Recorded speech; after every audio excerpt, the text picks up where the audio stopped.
தமிழ் சொந்தங்களுக்கு வணக்கம். இன்றைக்கி வைகுண்ட ஏகாதசிக்கு உங்கள் எல்லாரையும் நான் நித்திய சொர்க்கத்துக்கு அழைச்சிட்டு போகிறேங்க. அதாவது திருக்கண்ணபுரம் சௌரிராஜ பெருமாள் திருக்கோயிலில் சொர்க்கவாசல்னு தனியாக கிடையாதுங்க. சுவாமியை பார்த்தாலே நித்திய சொர்க்கம் தாங்க. இப்போ அந்த கோயிலுக்கு தான் நம்ம போயிட்டுருக்கோம்.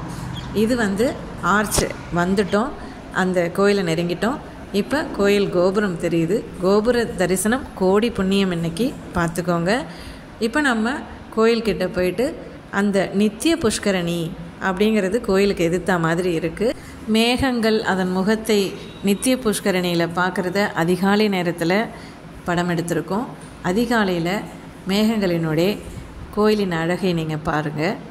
மார்கழி மாதம் வளர்பிறை 11ஆம் நாள் இந்துக்களால் கொண்டாடப்படும் இந்த வைகுண்ட ஏகாதசி அன்று வைணவர்கள் தாம் வழிபடும் திருமாலின் இருப்பிடமாக கருதும் வைகுண்டத்தின் கதவுகள் இன்று திறக்கப்படுவதாக நம்புகின்ற தினம்தாங்க இந்த வைகுந்த ஏகாதசி. இந்நாளின் முன்னிரவில் உறங்காது இருந்து திருமாலின் புகழ்பாடி கோவிலுக்கு செல்வது வழக்கமாக இருந்து வருகிறது. பெருமாள் கோயில்களில் வடக்கு வாசல் பொதுவாக மூடப்பட்டு இருக்கும். ஆனால் இந்த வைகுண்ட ஏகாதசி அன்று மட்டுமே திறக்கப்படும். அதனைத்தான் சொர்க்கவாசல் திறப்பு என்று சொல்கிறோம். இப்போ நாம் பார்த்துட்ருக்க திருக்கண்ணபுரம் சௌரிராஜ பெருமாள் திருக்கோயிலில் சொர்க்கவாசல் அப்படின்னு கிடையாதுங்க. சுவாமியை பார்த்தாலே, அதாவது வைகுண்ட ஏகாதசி அன்னைக்கு சுவாமியை பார்த்தாலே சொர்க்கம், அதாவது நித்திய சொர்க்கம் அப்படின்னு சொல்கிறாங்க. இப்போ நாம் திருக்கோயிலுக்குள்ளே என்டராகி கொடிமரத்தை தாண்டி உள்ளே என்ட்ராகி அங்கே விநாயகர் இருப்பாங்க. அவங்கள தரிசனம் பண்ணிவிட்டு இப்போ நாம் வரோம். இந்த வழியாக நேராக தெரிகிறது அம்பாள் சன்னதிங்க. கண்ணபுர நாயகி அங்கே தான் இருக்காங்க. இந்த இடத்துல ரைட்டில் படியேறி போனோம் அப்படின்னாக்கா சுவாமியை பார்க்க போகிறோம். இப்போ லெஃப்டில் என்ன தெரியுதுன்னு பார்க்கலாம். விபீஷ்ணனுக்கு ஒரு சன்னதி இங்கே இருக்குங்க. விபீஷ்ணனுக்கு நேராக ராமர் இருப்பாருங்க. சீதா லக்ஷ்மணன் கூட ராமர் இருப்பார். விபீஷ்ணருக்கு என்ன விசேஷம் இங்கே அப்படின்னு நீங்கள் கேட்கலாம். விபீஷ்ணருக்கு பெருமாள் இங்கே தான் நடையழகு காமிச்சதான் ஐதீகங்க. ஒவ்வொரு அமாவாசை அன்னைக்கும் நடையழகு அப்படின்ற ஒரு திருவிழா இங்கே நடக்குங்க. இப்போது விபீஷ்ணனுக்கு நேராக ராமர் தெரிவாருன்னு சொன்ன இல்லையா, படி ஏறி நம்ம மேலே வந்துட்டோம். நேராக போனோன்னா ராமர் இருப்பார். இங்கே வராங்க பாருங்கள், இப்போ வந்தாங்க இல்லையா, அங்கே தான் சுவாமி இருக்காங்க. இப்போ நேராக ராமர் லக்ஷ்மணன் சீதாக்குன்னு சொல்லிட்டு தனி சன்னதி இங்கே இருக்குது. இதுக்கு நேர் ஆப்போசிட்டில் தான் நாம் அந்த விபீஷ்ணருக்குடைய அந்த சன்னதியை நாம் பார்த்தோம். அப்படியே நாம் இடது பக்கம் திரும்பினோம் அப்படின்னாக்கா இங்கே தான் முனியதரையர் அப்படின்ற அந்த குறுநில மன்னருடைய சிலை இருக்குங்க. பக்கத்தில் தெரியறது முனியதரன் பொங்கல் அப்படின்னா என்ன அப்படின்றத அந்த வரலாறு குறித்து அதில் எழுதியிருக்காங்க. முனியதரையன் பொங்கல் அப்படின்னா என்னன்றதை பற்றி நான் ஒரு வீடியோ ஏற்கனவே போட்டிருக்கேன். மேலே தெரிகிற ஐகார்டை கிளிக் பண்ணிங்கன்னா நீங்கள் அந்த வீடியோவையும் பார்த்துக்கலாம். இதுதாங்க நித்திய சொர்க்கம். பார்த்துக்கோங்க, கருடாழ்வார் இருக்காங்க, 12 ஆழ்வார்களும் இருக்காங்க. சுவாமி விசேஷமான ஒரு அலங்காரத்தோடு அங்கே இருக்கார். இதுவே பார்க்குறதுக்கு சொர்க்கத்தில் நாம் இருக்கிற மாதிரி இருக்கும். இதுதான் நித்திய சொர்க்கம் அப்படின்னு சொல்கிறாங்க. அதாவது சுவாமியை பார்த்தாலே சொர்க்கம் அப்படிங்கிறது தான் நித்திய சொர்க்கம். திருக்கண்ணபுரத்தில் இந்த திருமால் கோயிலில் இது மிகவும் சிறப்பு வாய்ந்ததுங்க. உங்களுக்காக இந்த பதிவை எடுத்து நான் போட்டிருக்கேன். உங்களுக்கு இந்த தரிசனம் முடிஞ்சதுக்கப்புறம் அம்பாள் தரிசனமும் சுற்றுப்பிரகாரமும் நான் காமிக்கிறேன். இந்துக்கள் ஒவ்வொரு ஏகாதசி நாளிலேயும் உண்ணா நோன்பிருந்து இறைவனை வழிபடுவதால் தங்களின் பாவச் செயல்கள் மன்னிக்கப்பட்டு சங்கடங்கள் தீரும் என நம்புகின்றனர். விஷ்ணு புராணம் என்ற நூலில் அனைத்து ஏகாதசி நாட்களிலும் உண்ணா நோன்பு இருந்து பெறும் பயனை வைகுண்ட ஏகாதசி அன்று இருக்கும் ஒரு நாள் விரதத்தால் பெறலாம் என கூறப்படுகிறது. அதனால தாங்க வைகுந்த ஏகாதசி அன்னைக்கு விரதம் இருந்து அந்த முழு வருஷ பலனையும் அடையிறதுக்காக அதை சிறப்பாக கொண்டாடுறோம். 12 ஆழ்வார்களும் இங்கே இருக்காங்க. தீபாராதனை காட்டுறாங்க. ஸ்ரீ சௌரிராஜ பெருமாளே சரணம், சீனிவாச பெருமாளே சரணம், பாலாஜியே சரணம், வெங்கடாஜலபதியே சரணம். திருக்கண்ணபுரத்தில் மூலவர் நீலமேக பெருமாள் என்ற நாமம் கொண்டு இருக்கின்றார்.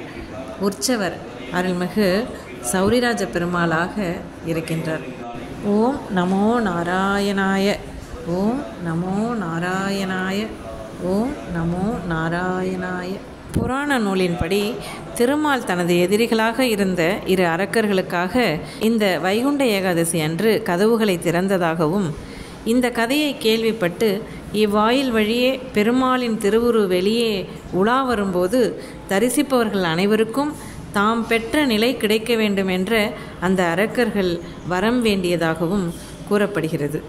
மகாபாரதத்தில் குருஷேத்திர போரின் துவக்கத்தில் கிருஷ்ணன் அர்ஜுனனுக்கு இந்த நாளில்தான் பகவத்கீதை விளக்கங்களை நிகழ்த்தியதாக கருதப்படுகிறது. வைகுந்த ஏகாதசி பற்றிய இந்த கதையை எனது தமிழ் ஆசான் சொல்ல நான் உங்களுக்கு சொல்கிறேன். நித்திய சொர்க்கம் பார்த்துட்டு அம்பாளையும் நம்ம பார்த்துட்டு அதுக்கப்புறமா நம்ம திருச்சுற்று சுற்றிட்டு நாம் கிளம்பலாங்க. இப்போது நாம் நித்திய சொர்க்கம் பார்த்துட்டோம். சுவாமியை 12 ஆழ்வார்கள் கருடாழ்வார் எல்லாரும் கூடியிருக்க பூப்பந்தலின் கீழே விசேஷ அலங்காரத்தில் அந்த கண்கொள்ளா காட்சியை பார்த்து தரிசனம் பண்ணிட்டு வந்துட்டோம். இப்போது அம்பாளை பார்க்குறதுக்கு அம்பாள் சன்னதிக்கு வந்தாச்சு. உள்ளே போய் சாமி கும்பிட்டுட்டு நாம் கிளம்பிட்டோங்க. அதுக்கப்புறம் திருக்கோயிலை வலம் வந்துட்டு நாம் கிளம்புறோம். திருக்கோயில் இப்போது திருப்பணி நடந்துகிட்ருக்குங்க. பாலாலயம் முடிஞ்சு கும்பாபிஷேக வேலைகள் தொடங்கி இப்போ தான் நடந்துக்கிட்டு இருக்கு. இந்த வைகுந்த ஏகாதசி அன்னைக்கு நித்திய சொர்க்கம் பார்த்துட்டு நாம் இப்போது மன நிம்மதியோட மனநிறைவோடு நாம் இப்போ திருச்சுற்று வலம் வந்துக்கிட்டு இருக்கோம். நாகப்பட்டினத்துலேருந்து இந்த திருக்கோயிலுக்கு எப்படி வர்றது, திருவாரூர்லேருந்து எப்படி வர்றது அப்படின்னு சொல்லிட்டு நான் ஒரு வீடியோ விலாக் மாதிரியே நான் போட்டிருக்கேன். அது நான் நாகப்பட்டினத்தில் கிளம்புறதுலேருந்து திருக்கண்ணபுரம் வர வரைக்கும் மழை பொழிஞ்சிட்டே இருந்ததுங்க. அந்த மழையிலையும் நான் அந்த வீடியோ எடுத்திருப்பேன். அப்படி நம்ம திருக்கண்ணபுரம் போகிற வழியெல்லாம் என்னென்ன திருக்கோயில்கள் நம்ம பார்க்கலாம் அப்படின்ற தகவல்களையும் நான் அந்த வீடியோவில் சொல்லியிருக்கேன். மேலே தெரிகிற ஐகார்டை கிளிக் பண்ணிங்கன்னா அந்த வீடியோவை நீங்கள் பார்த்துக்கலாங்க. அதில் திருக்கண்ணபுரம் திருக்கோயில் பற்றி நிறைய விஷயங்கள் நான் சொல்லியிருப்பேன். அதையும் நீங்கள் அந்த வீடியோ பார்த்து தெரிஞ்சுக்கலாங்க. அது மட்டும் இல்லாமல் மாசி மாதம் மக நட்சத்திரம் வருது இல்லையா, அன்னைக்கு சுவாமி மாப்பிள்ளை, அதாவது பட்டினச்சேரி மாப்பிள்ளை அப்படின்னு சொல்லுவாங்க. பட்டினச்சேரி சென்று கடற்கரையில் அன்னைக்கு கடலில் நீராடுவாருங்க. தீர்த்தவாரின்னு சொல்லுவோம். அந்த நிகழ்ச்சியையும் நான் ஏற்கனவே ஒரு வீடியோ போட்டிருக்கேன். மேலே தெரிகிற ஐகார்டை கிளிக் பண்ணி அந்த வீடியோவையும் நீங்கள் மறக்காமல் பாருங்கள். ஓகே சொந்தங்களே, என்னோடய எல்லா வீடியோஸையும் பார்க்குறதுக்கு மறக்காமல் என்ன சப்ஸ்கிரைப் பண்ணுங்கள். என்னோடய வீடியோஸ் பிடிச்சிருந்ததுன்னா லைக் பண்ணுங்கள், ஷேர் பண்ணுங்கள். மறக்காமல் உங்கள் கமெண்ட்டை கமெண்ட் பாக்ஸில் போட்டுருங்க. நித்திய சொர்க்கம் பார்த்துட்டு கிளம்பிட்டோங்க. இது ஏற்கனவே எடுத்து வச்சுருந்த சில புகைப்படங்கள். அந்த சீனரிஸ் மிகவும் அருமையாக இருக்குங்க. எவ்வளோ அழகு பாருங்கள். இது சுவாமியும் அம்பாளும் வேறு வேறு தினங்களில் அலங்காரத்தில் எடுத்த ஃபோட்டோஸ் இதெல்லாம் எனக்கு கிடச்சிது. அதை நான் உங்களுக்கும் ஷேர் பண்ணுறேன்.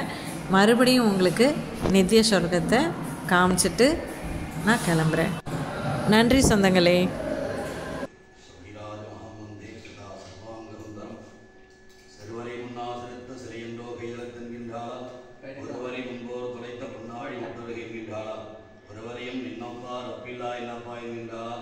கருவறையோல் நின்றானை இன்னபுரத்தமான என்னார்களோ உற்சவர சௌரிராஜ பெருமான் 5 ஆழ்வார் மங்களாதாரம் பெரியாழ்வார் நம்மாழ்வார் குலசேகராழ்வார் திருமங்கையாழ்வார் ஆண்டார் 5 பேர் பாடம் திருமங்கையாழ்வார் 100 பாசனம்